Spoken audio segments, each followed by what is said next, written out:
January 5th, 1942, Colditz Castle, Saxony, 8:15 in the evening. The prisoner talent show has just ended with stiff, reluctant applause. Behind a torn velvet curtain, Lieutenant Airey Neave kneels on the wooden floor of the theater workshop.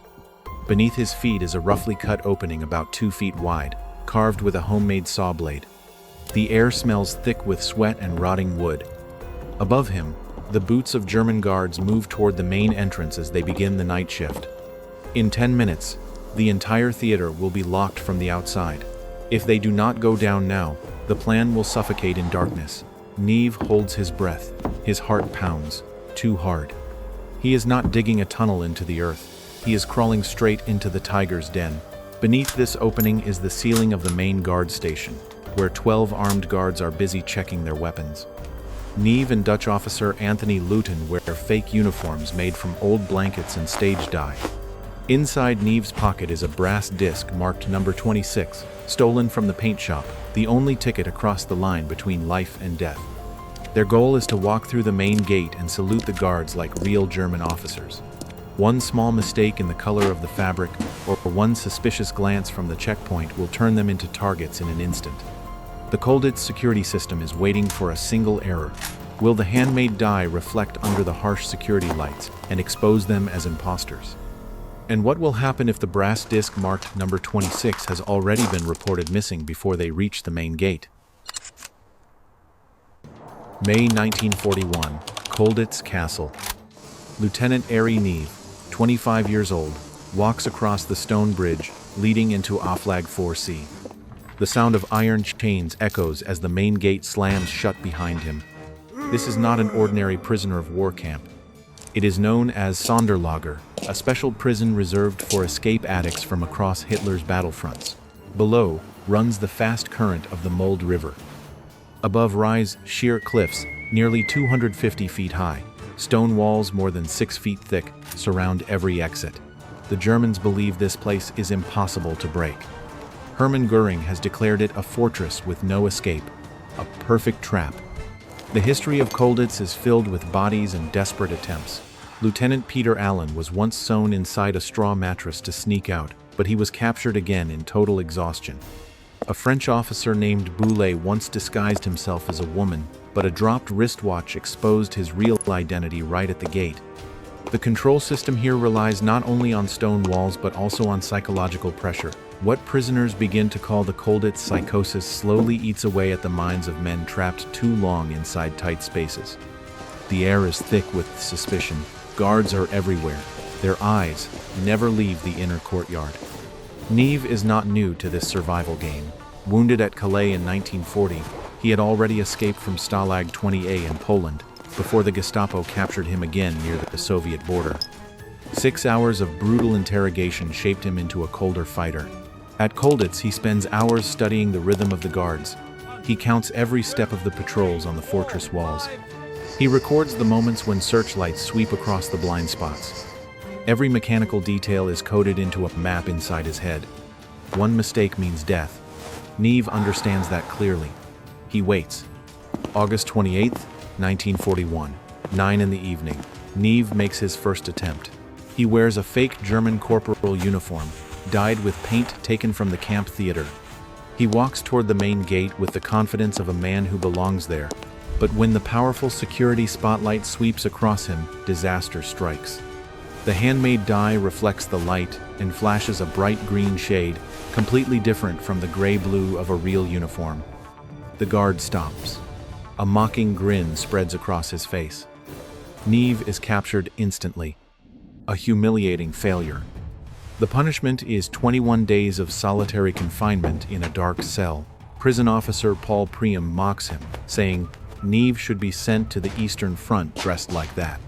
To the German command, Neave is nothing more than a pitiful amateur, but inside the darkness of the isolation cell, he studies the failure. He realizes the color was not the only problem. The yellow tone of the searchlight had shifted the entire spectrum of the dyed fabric. He needs better cloth. He needs an officer uniform so guards will snap to attention instead of questioning him, and he needs a partner who speaks perfect German.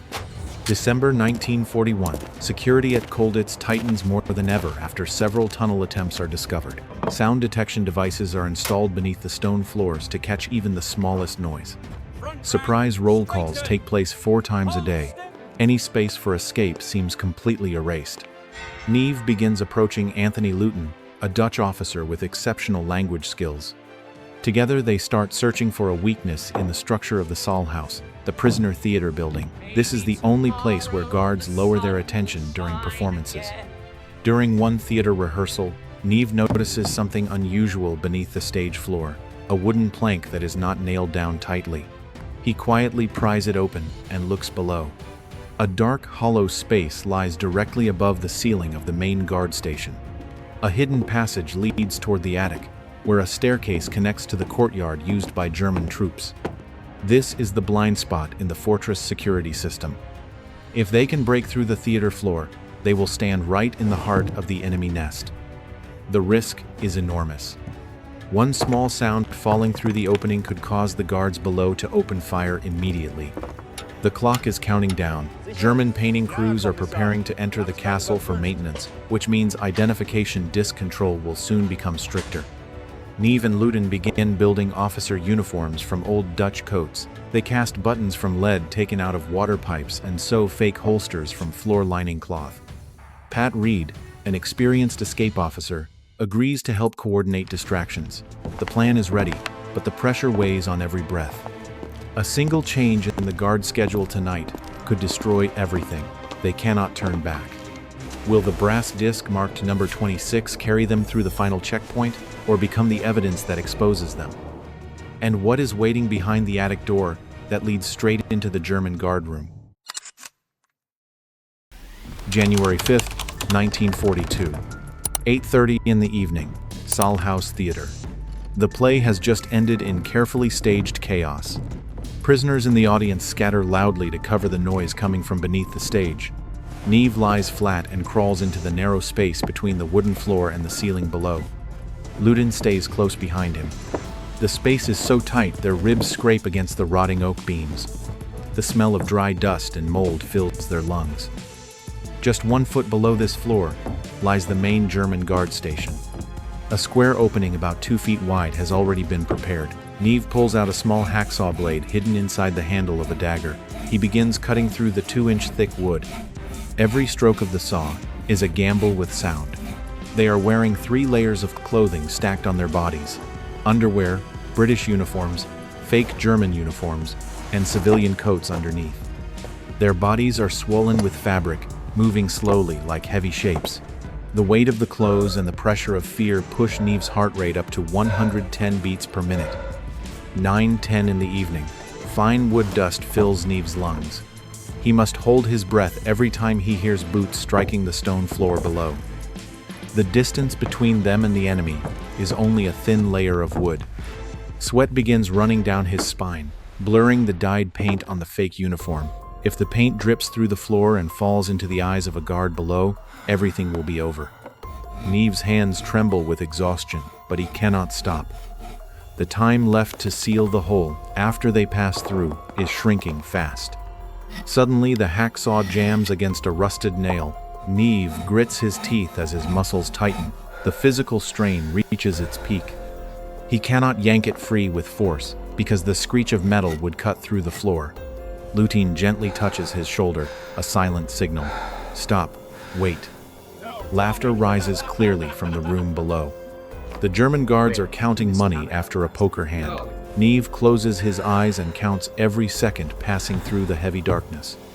A rotten wooden beam beneath Neave's elbow suddenly snaps. A sharp crack rips through the silence of the theater. Down in the guard station, the voices stop instantly. Neave freezes, his breath trapped in his throat. One guard calls out in German, "What was that?" The scrape of a chair drags across the stone floor. He is standing up to check the ceiling. The entire plan now hangs by a thread. 5 seconds, 10 seconds. The air turns solid. Neave grips the hacksaw handle tightly, preparing for the worst. Above them on the stage, Pat Reed and Howard Wardle begin tapping naturally across the floorboards, pretending to gather leftover theater props. The noise from above masks the accident below. The German guard mutters something about rats and sits down again. Neave releases a shaking breath. He continues sawing, slower and more careful than ever. 9:40 in the evening. The opening is finally complete. Ludin lowers a rope made from tightly braided bedsheets into the darkness below. They slide down into a small, empty room beside the guard station. Neave quickly brushes the wood dust from the shoulders of his fake officer uniform and adjusts the round cap. Pat Reed pulls the plank back over the opening from above the stage and begins covering it with dust and ash. The path back to the prison is now officially sealed. There is no way back. They move quietly through a corridor leading toward the attic above the main gate. Oil lamps from the guard station cast long distorted shadows across the white plaster walls. Neave tightens the black painted paper belt around his waist. Luton checks the brass disc marked number 26 resting in his palm. Suddenly, a German guard steps out from the duty room to collect more firewood. He stops short, standing less than 10 feet away in the dim hallway light. Will Neave walk forward and face him directly, or slip back into the dark shadows of the attic? Will the guard notice something strange about the fake uniform sewn from old blankets?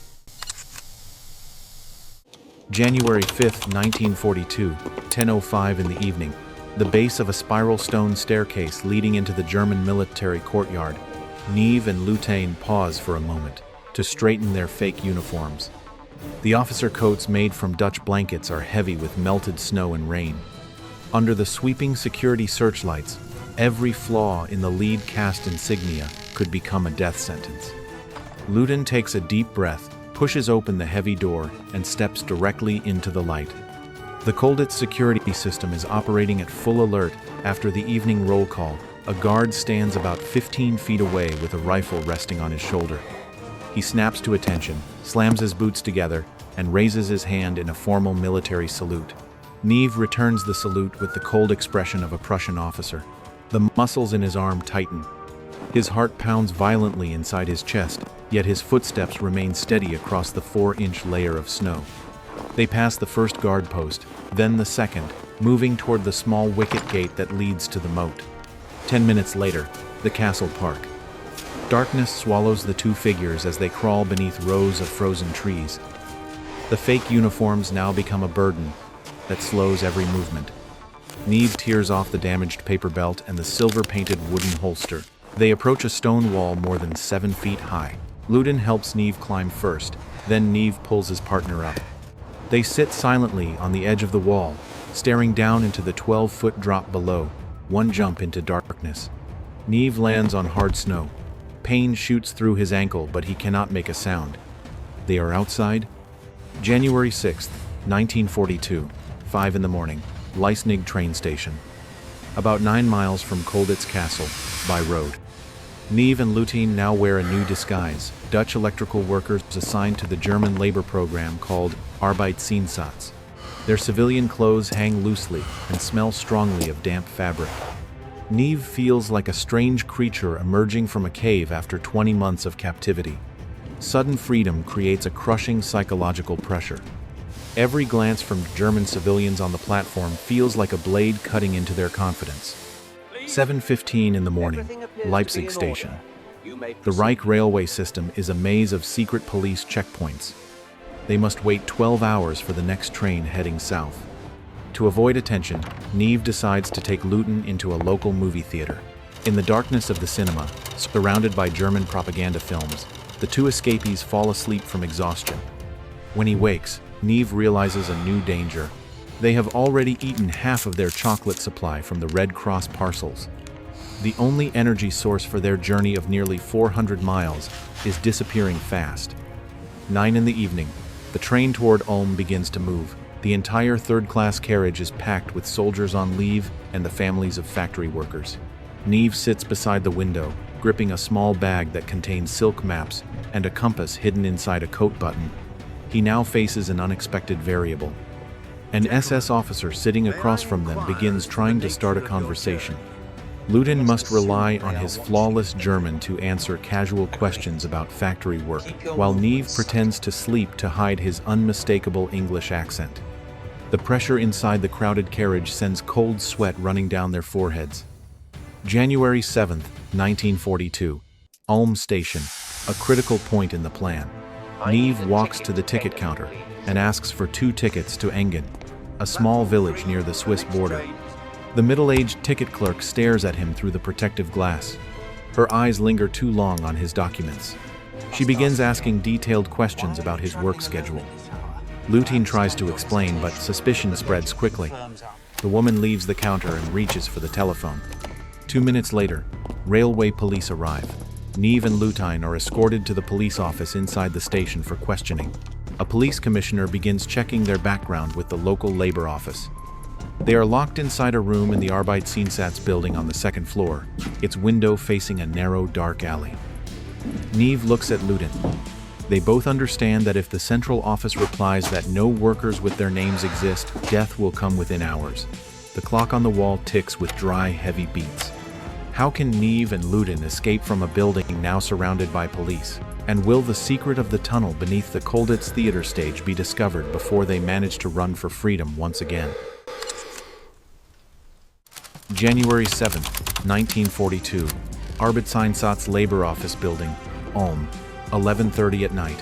Neave and Lutin are locked inside a narrow room on the 2nd floor.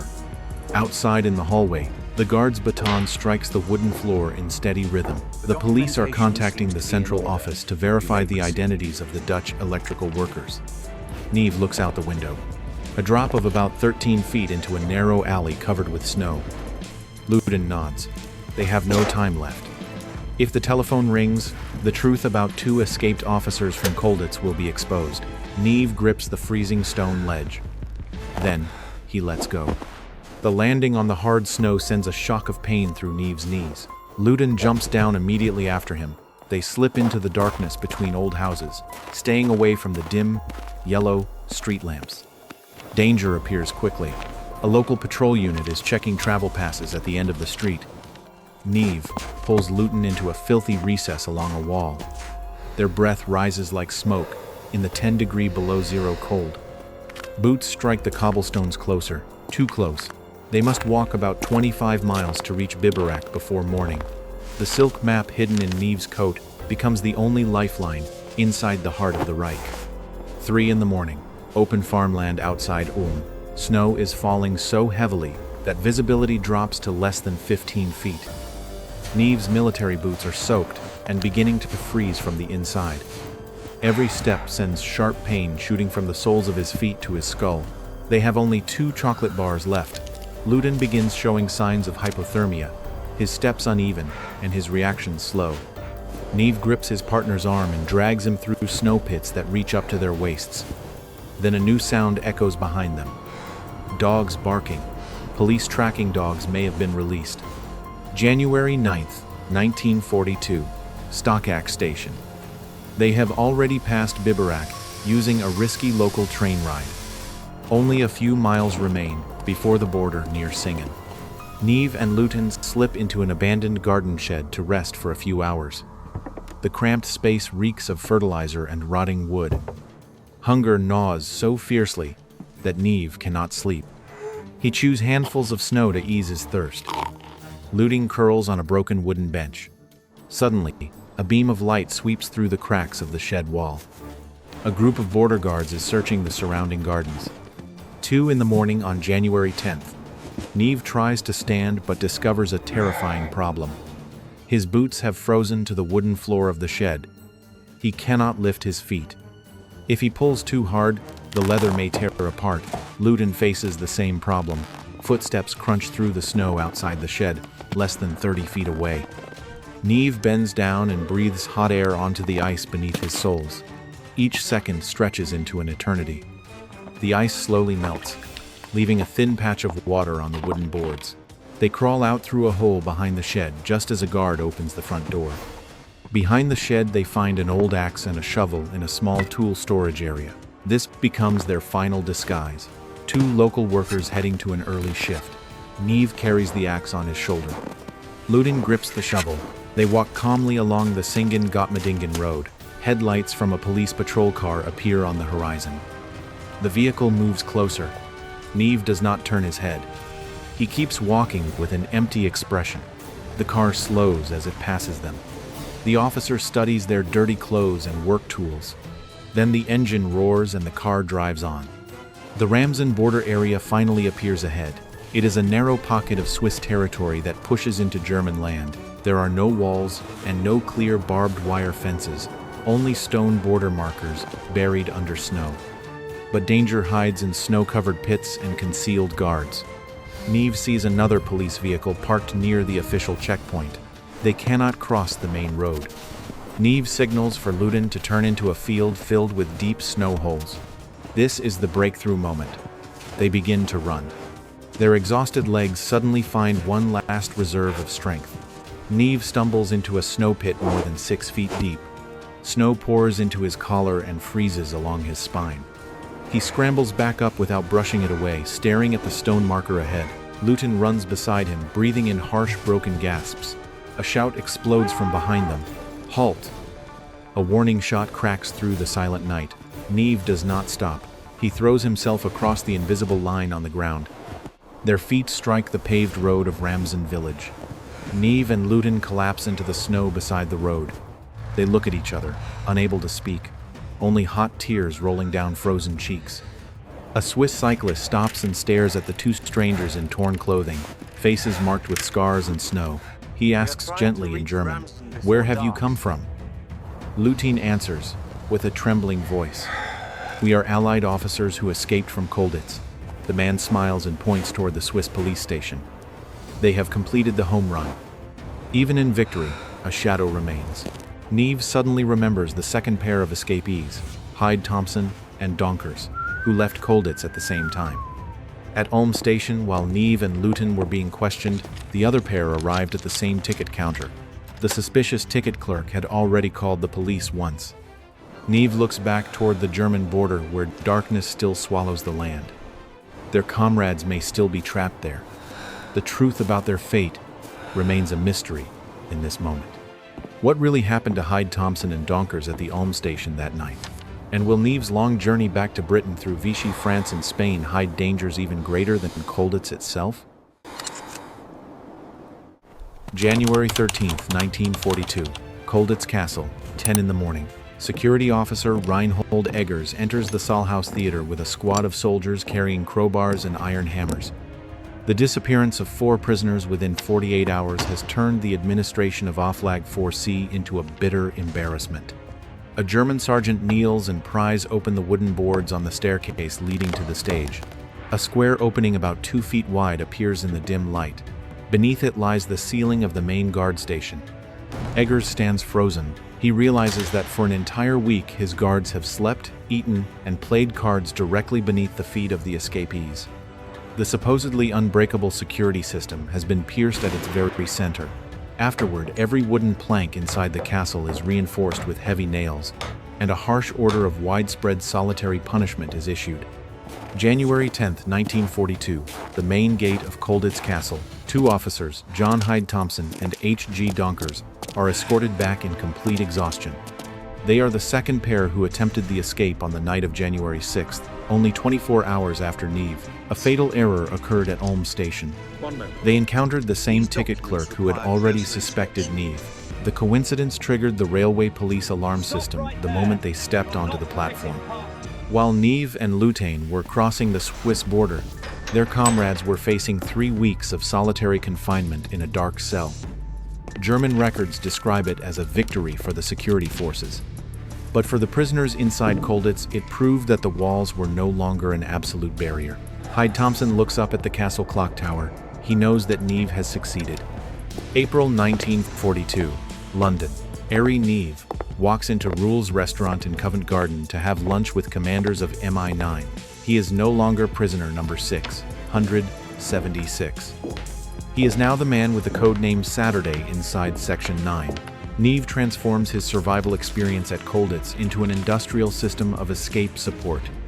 Silk maps that make no sound, miniature compasses hidden inside coat buttons, and forged document kits are secretly delivered into prisoner camps through Red Cross relief parcels.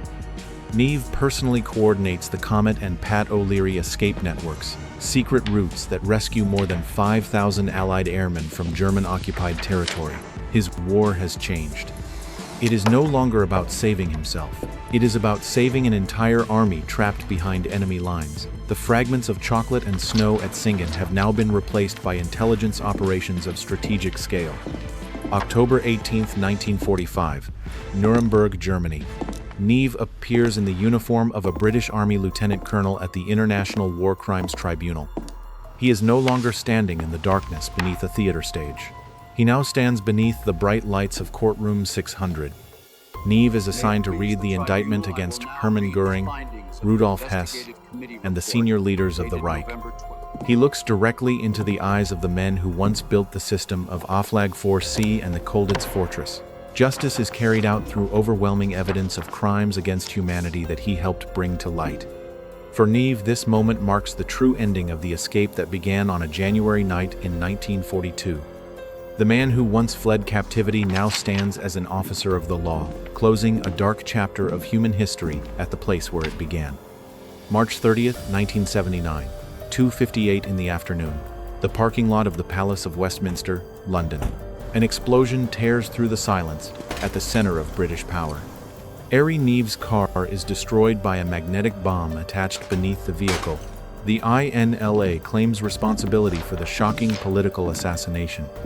The man who once crossed 75-meter cliffs and Nazi prison cells dies at the very place where he served his country in politics.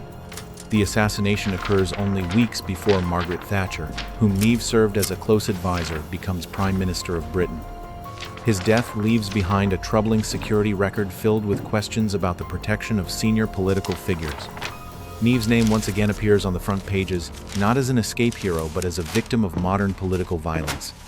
Today, Colditz Castle still stands on its rocky cliff like a museum of human will and limitless ingenuity. Visitors can use a device called the histopad to see three-dimensional reconstructions of the opening beneath the Saal House theater floor or touch the 6-foot-thick stone walls. The fake uniforms made from old blankets and Neave's silk maps are displayed as artifacts of courage. Colditz is no longer a prison. It has become an academy of resistance. Stories of the Colditz Cock glider and the tunnels cut through solid rock are retold like mechanical legends. Neave's legacy lies in proving that no control system is absolute if people have the will to find its weaknesses. The castle still rests quietly in the midst of Saxony, but the cuts in the wooden theater floor continue telling a story about freedom. Later declassified documents reveal that Neave's escape forced the German military to withdraw thousands of soldiers from the front lines to reinforce internal security, creating an indirect effect on the battlefield. Yet the identity of the guard who saluted Neave at the main gate that night remains hidden in the shadows of history. Some intelligence reports suggest that internal assistance may have come from German personnel who were dissatisfied with the regime, but no written evidence has ever confirmed this theory.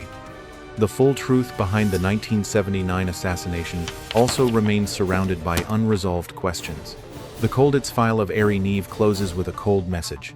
The line between prisoner and free man can sometimes be nothing more than a coat of dyed fabric and a single decisive step.